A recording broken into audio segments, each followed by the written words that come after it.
What's up everybody? Welcome to my channel of sadness, despair, and rage. Today we're going to be talking about TJ Brutal Customs video that keeps me up at night. I'll annoy the living shit out of you. TJ Brutal Customs video is part of a long list of things that keep me from being sober. I'll annoy the living shit out of you. And you might ask why? Why, Nick? Why are you making a video about TJ Brutal Customs? Why are you so triggered? And the quick answer is that I'm just easily triggered. Unfortunately, get engaged in arguments on the internet that I shouldn't be in, and even take the time to set up a small little studio at a place where I should be enjoying my life playing video games or editing videos that are more productive than this. But instead I am here and I am making this video because I am dumb. I'll annoy the living shit out of you. But if you think it might be fun to join me on a journey of stupidity, then welcome, you're in the right place. And let's go ahead and explore and see if we can avoid losing brain cells while watching this video. But first, since I'm doing this and not arguing with people in a comment section, I'm gonna reward myself with a natty light, right? It's a rough economy right now, so you know we're going with natty light, okay? Don't judge, all right? It takes the edge off. All right, so who is TJ Brutal Customs and why does he live in my head rent free? He is a YouTuber. I have only watched a couple of his videos. I assumed by the headlines and what I assume are probably AI generated, although I don't want to take it away from any graphic designers who might be generating his thumbnails. Sorry, it's a beer burp. But what I assume are AI generated thumbnails, I thought that maybe the whole script was AI generated. Maybe it is. Maybe he is using ChatGPT to produce the script, but he does take the time to sit down in front of a camera and record his video. And so I got to give him props because at least he is above the AI Slop YouTube videos that I have become accustomed to seeing bashing Harley-Davidson. But as I mentioned, he is a YouTuber. He's not Harley-Davidson specific. It seems like his YouTube account exists in large part to promote his shop where he sells motorcycle parts, which cool, good for him. But I really gravitated towards a particular thumbnail of his for a video that was entitled, "Why is Harley-Davidson Crashing?" Now, I want to get it out of the way that I work for a Harley-Davidson dealership, so I am just inherently biased, right? I like the motor company, I utilize its products, and I benefit financially when the motor company does well. But if you're watching this video, it's probably because you know me from Matt Laidlaw's YouTube channel. And you'll know if you watch that I spend a decent amount of time critiquing the motor company. I've got a video that goes over a bunch of issues I've had with my Pan America. I spend a lot of time talking about what I want to see the motor company do differently. And I spend a lot of time talking about things that I think they haven't done as well as they could have in the past. And on a more serious note, part of why I want to talk about TJ's video is simply because I think that if critique isn't well conceived, it won't be well received. The reality is that a lot of the things that he says in the video are just flat out wrong. Some of them are just weird, but a lot of it is just wrong. And he's taken the time to produce a video, put it out into the world, and it's been largely positively received. His comment section is filled with people who agree with his sentiment. But I think the fact that it has such glaring inaccuracies in it and a ultimately conflicted core set of arguments means that all of the people that could respond to his critique within the motor company are much more likely to simply dismiss it outright. They're going to do the wise thing that I'm not doing right now, right? They're not going to give it the time of day. But the thing that frustrates me is that hundreds of thousands of people have watched his video. And so there's clearly a frustration, there's clearly a sentiment that should be addressed. And as much as I disagree with his conclusions, I do think that fundamentally it is important to ask what the motor company could be doing better. It's a good thing for them, right? Because obviously they want to have products that everyone wants to buy, right? They want to sell you stuff. And it's a good thing for me because if I have good stuff in the dealership to sell, I'm going to make more money. Now, I mentioned that he gets a lot of things wrong. I'm not going to go minute by minute through the video and, just basically fact check everything he says. That would be boring. It would take a long time and I would need a lot more beer than just the one that I have right now. But I'll give you a couple of examples of things that I think are either just dead wrong and or that I find just kind of weird. So a good example of something that he gets wrong pretty early on in the video is he overestimates how expensive Sportsters are by a factor of 50%. Harley's entry-level bikes are a bit too expensive for a new rider. A new Sporty starts around $16,000. So he's off by $6,000 on a bike that is only $10,000. He also, while talking about the Sportster, shows a Softail Standard, which was closer to the $16,000 price point that he talked about when he made the video, but it's a Softail, it's not a Sportster. And so comparing it to the Sportster and other bikes in that product segment is just gonna get your video kind of dismissed outright by anyone who knows a decent amount about the industry. And that's just obviously not a good thing. You don't want to get easily Googleable facts wrong right out of the gate. But not everything in the video that I take issue with is a factual inaccuracy. A lot of it is just kind of weird stuff that like I almost find humorous in addition to frustrating. Related to one of his core arguments is that Harley-Davidson is too tech heavy, right? They're too focused on innovation for the sake of innovation, as he puts it. So is just changing something really an innovation, or is it just changing something? And his example of this is electronic fuel injection, right? EFI. Another thing, Harley has introduced EFI on their bikes, which is technically a modern technological advance. This is weird for a whole host of reasons. First of all, I don't know anyone who really has a problem with EFI. I mean, and there's guys that are like, I only want bikes that are carbed. I get that, but like, I don't know anyone who's serious who thinks that Harley-Davidson needs to try to bring back carburetors across their lineup. And it's also weird just because Harley doesn't spend a lot of time talking about their fuel injection, right? They might talk about the fueling having been improved, right? But they're really talking about throttle response when they say something like that.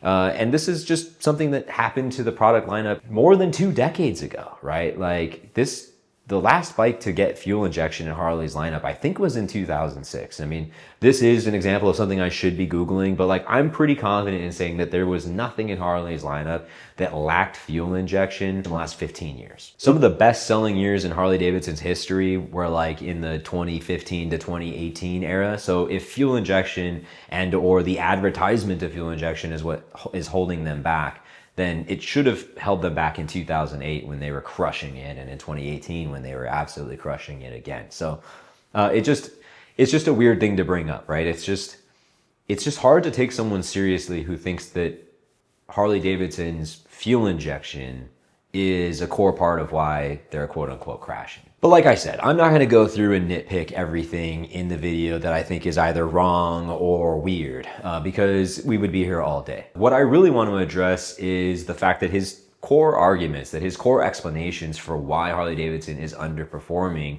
are in conflict with one another. I've hinted at what they are already with a couple of the errors that we just talked about, but essentially they boil down to this.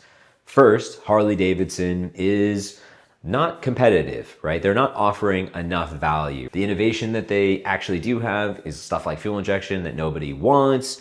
And compared to their competitors, they're not doing enough to attract a younger buyer, right? Younger buyers, they want technology, they want Apple CarPlay, they want all this stuff. And Harley-Davidson doesn't offer it. They're resting on their laurels, so to speak, and selling you a overpriced product based upon their heritage, right? And because they're a lifestyle brand, but not because their bikes are any good. First off, Harleys are pretty overpriced. There are quite a few more affordable, high-performance alternatives out there from other brands that are readily available. Despite the premium price tag that a Harley commands, the build quality and tech lag behind other competitors. Premium pricing should really indicate absolutely premium features. However, they rest pretty heavily on the brand equity. And this is a sentiment I hear echoed all the time from all sorts of different people, right? It really has 2 different components, right? It has the bikes don't have enough on them, and Harley-Davidson charges too much.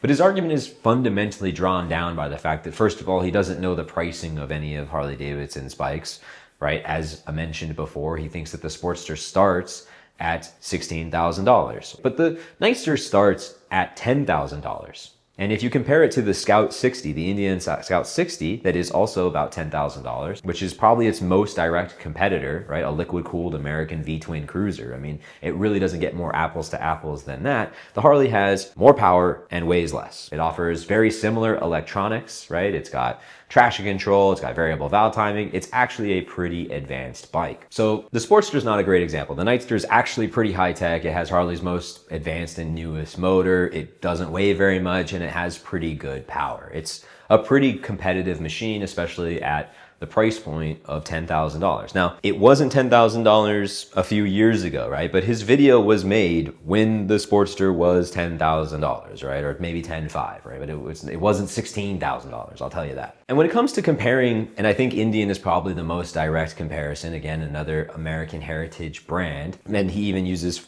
footage of Indians in his video, Harley-Davidson is actually pretty competitive. Let's go up into the Softail family and see what the comparisons look like there, right? We've got the Lowrider S and the Indian Sport Chief, both about $20,000, or as near as makes very little difference probably for most people. And the Lowrider S weighs less and makes more power. And even though those models and both brands have historically kind of traded blows at various levels over time, the reality is that for the most part, they tend to be somewhat competitive with one another on both price and specs. And if we go up to the baggers, we're going to find a somewhat familiar story there. In 2024, Harley-Davidson updated all of their baggers. They all now have the 117 cubic inch engine. They've got giant 12.3 inch screens on them with Apple CarPlay. They're down a little bit on horsepower compared to the liquid cooled Indians, but they make a little bit more torque. And not everybody wants a liquid cooled motor in their bagger. A lot of people want a very traditional air cooled V-twin engine that has a very particular sound and feel. And while Indian's bike does make a little bit more horsepower, there's no doubt about it, it's not necessarily everyone's priority when it comes to a bagger. And maybe it sounds like I'm making excuses for the Road Glide, but fundamentally, if we're talking about a video that's titled Why Harley-Davidson is Crashing, we probably shouldn't spend too much time being worried about the Road Glide when it's Harley-Davidson's best-selling bike. It's one bike on the floor I'm pretty much never worried about, right?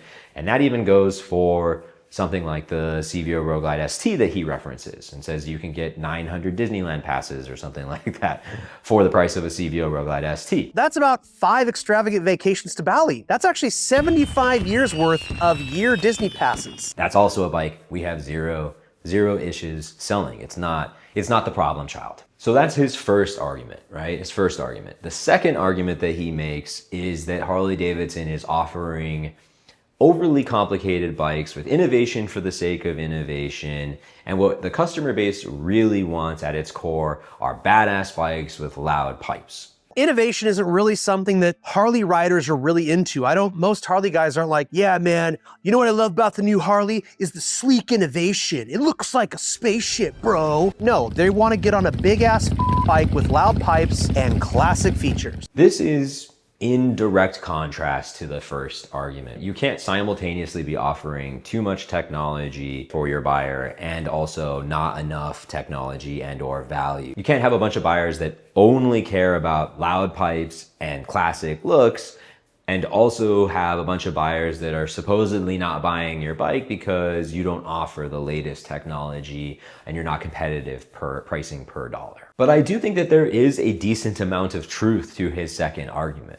If I had to pick between the two, I would say that the fact that Harley-Davidson has bikes that are extremely high tech that get outsold by bikes that are lower tech, right? The Pan Am offers 150 horsepower, electronic suspension, every electronic aid known to man is outsold by the Lowrider S, right? So if Harley buyers were only spec sheet buyers, then the Pan Am would outsell the Lowrider S, right? Dramatically, but they're not, right? Because they're roughly the same price, certainly where you might be cross-shopping, at least if it's just about price and specs. And yet for the most part, we sell more Lowrider S's than we sell Pan Ams. And that's because a lot of people's decisions are made based upon a romantic idea of what they're going to be doing with the bike and how it looks and how it sounds and how it feels. And Harley-Davidson has always done really well in those categories. And I think that that lines up more with the thought process that he has around Harley-Davidson not offering as many classically styled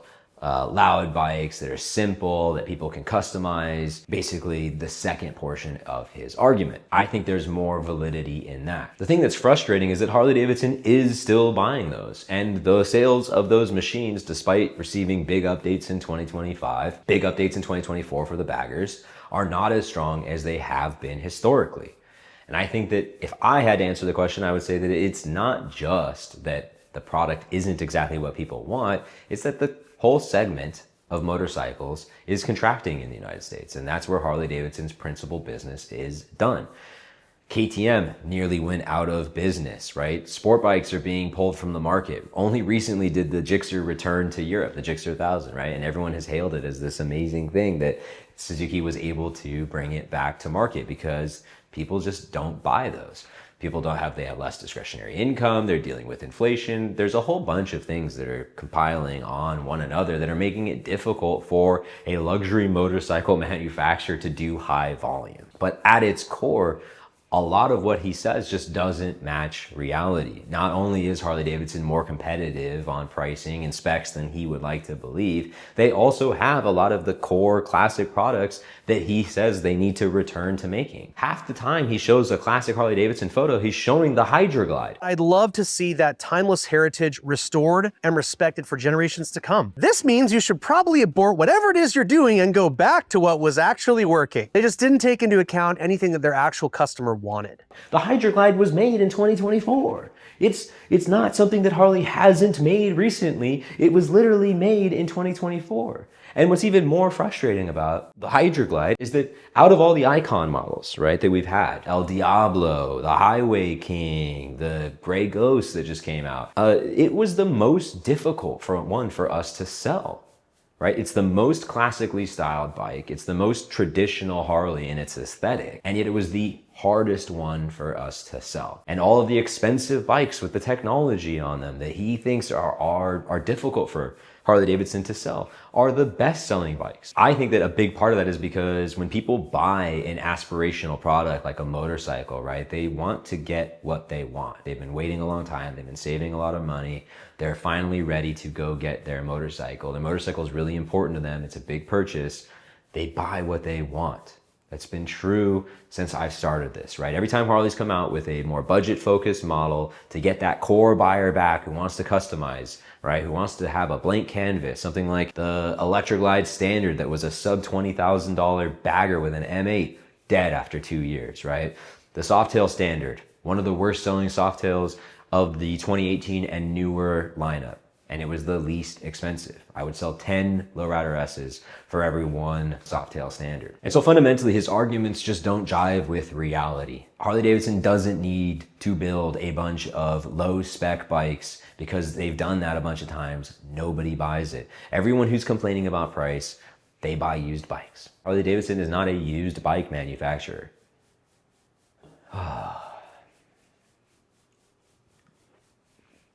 Like I said, in conclusion, Harley-Davidson isn't building stuff that's too high-tech, and they're not building stuff that's like way, way overpriced. There are definitely markets that they need to return to. There are things that they could do to improve their products, and it'll be fun to make videos on those things. But, you know, a big part of what is going on in the industry right now is a combination of reduced buying power, higher interest rates, inflation, a whole bunch of factors that are just kind of outside of Harley-Davidson's control. And I think it's just going to be a matter of weathering the storm, improving product, be more targeted to what people want, not listening to guys like TJ Brutal Customs because, yeah, he doesn't really know what he's talking about, unfortunately. So, but anyways, I hope you enjoyed the video. If you did, subscribe because I'm going to try to make more content here. This is stuff that I imagine is either too ranty, too niche for Matt's YouTube channel. He's got a more positive vibe than I do. I've got a little bit more hatred in me and rage. So when I'm on his YouTube channel, I have to, you know, keep it a little bit more civil. But anyways, I'll see you on the next one.